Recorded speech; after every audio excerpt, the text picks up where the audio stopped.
কলমি শাকটা পরিষ্কার করে বেছে ধুয়ে কুচি কুচি করে কেটে নিয়েছি।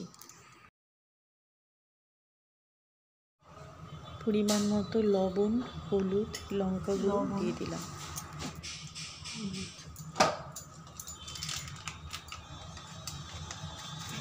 লঙ্কা গুঁড়ো, আদা লঙ্কা বাটা, রসুন বাটা,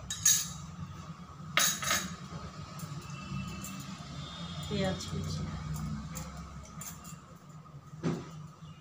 দিচ্ছি চালের গুঁড়ো,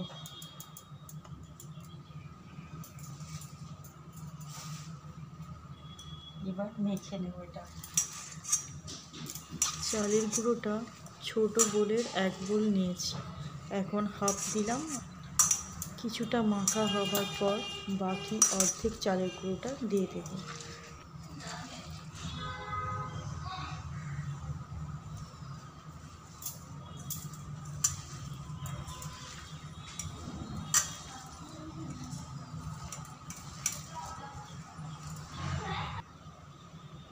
সামান্য একটু বেসন দিলাম। বেসনটাও শাকের মধ্যে ভালোভাবে মাখিয়ে নেব।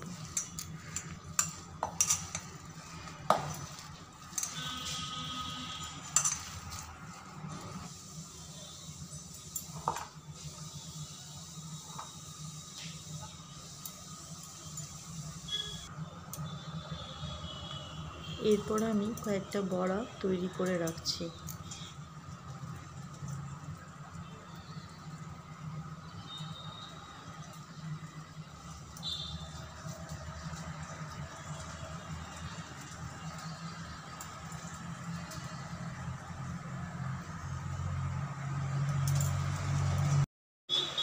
অন্যদিকে তেলটা গরম হতে দিয়েছি।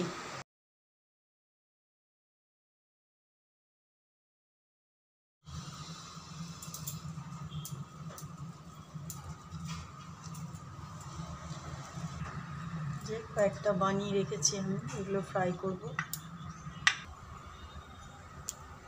তেলটা গরম হয়ে গেছে, এবার বড়াগুলো তেলের মধ্যে একে একে ছেড়ে দেব।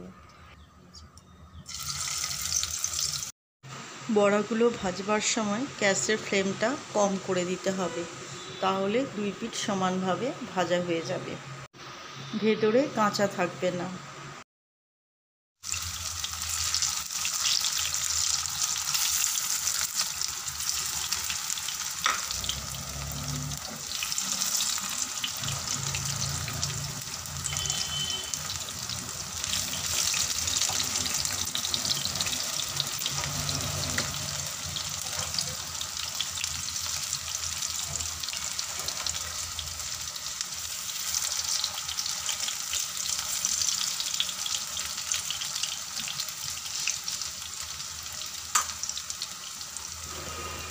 বড়াগুলো সুন্দরভাবে ফ্রাই হয়ে গেছে, এরপর আমি তুলে নিচ্ছি।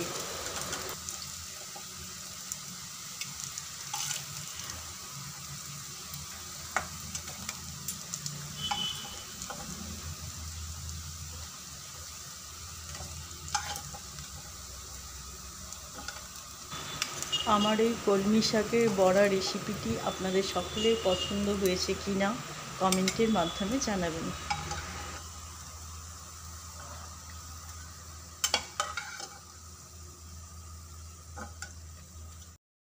Thanks for watching. Please like and subscribe.